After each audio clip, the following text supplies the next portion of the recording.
गाँव की आत्मा यहाँ के खेतों और लोगों से गहराई से जुड़ी होती है।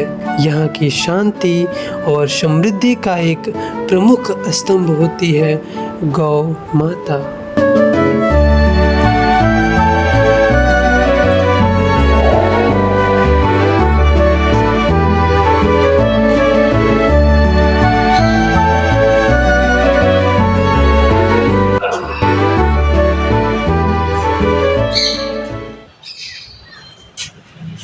देखो शंकर, आजकल गाय पालने का जमाना चला गया है। आज के समय में फैक्ट्रियाँ और मशीनें ही हमारी कमाई का जरिया है। ये जो तुमने गाय पाल रखी है, इनसे तुम्हें कुछ फायदा कुछ लाभ नहीं होगा। इसलिए फैक्ट्रियों में और मशीनों में निवेश करो, जिससे कि तुम्हें अपने गाँव को आधुनिकरण किया।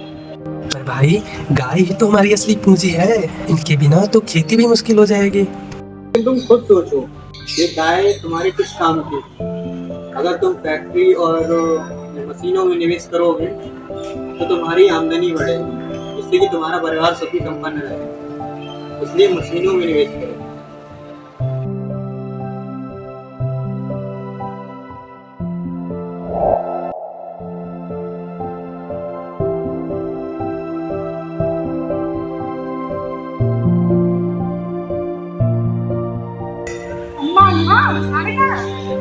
जाके कह रहे थे कि गाय बेच के मशीनें ले ले, क्या ये सही है?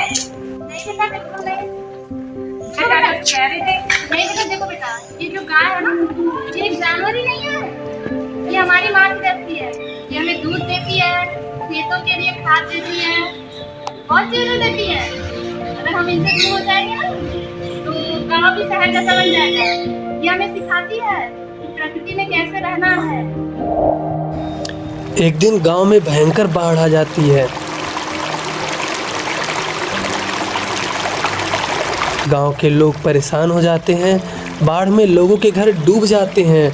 उनका सबसे ज़्यादा पसंदीदा पशु जो उन्हें सबसे ज़्यादा लाभ प्रदान करता है, वह भी बाढ़ में डूबने लगते हैं। उसी बाढ़ में वृंदा की गाय सावित्री भी डूब रही होती है। तभी वृंदा अपनी अम्मा को आवाज़ लगाती है, अम्मा अम्मा, सावित्री पानी में फंसी है, हम क्या करेंगे? अम्मा वृंदा की आवाज़ सुनकर सावित्री की तरफ देखती है। पहले तो वो परेशान हो जाती है और फिर तुरंत हिम्मत बांधते हुए सावित्री को आवाज़ लगाती है, डरो मत सावित्री, हम तुम्हें बचा लेंगे। और अंततः वृंदा और वृंदा की अम्मा दोनों मिलकर सावित्री को बचा लेते हैं।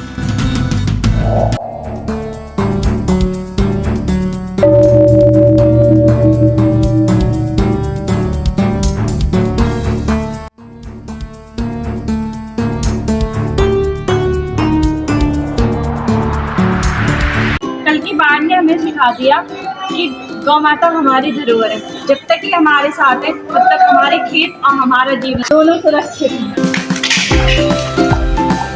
विकास ने मुझसे कहा था कि हमें गायों को छोड़ देना चाहिए, पर कल अगर गाय ना होती तो शायद हम बाढ़ में हार जाते। अब मैं समझ गया हूँ कि गांव की आत्मा हमारे गायों में बसती है। गांव और गाय का संबंध अटूट है। गाय सिर्फ हमें दूध ही नहीं देती है, बल्कि वह हमें प्रकृति से जोड़ती है। उसकी सेवा करना हमारी संस्कृति है और यह परंपरा हमें सिखाती है कि सच्ची समृद्धि प्रकृति के साथ रहने में ही है, न कि उससे दूर भागने में है। गाय हमारी संस्कृति और गांव की आत्मा है। उसकी रक्षा करना हमारी जिम्मेदारी है।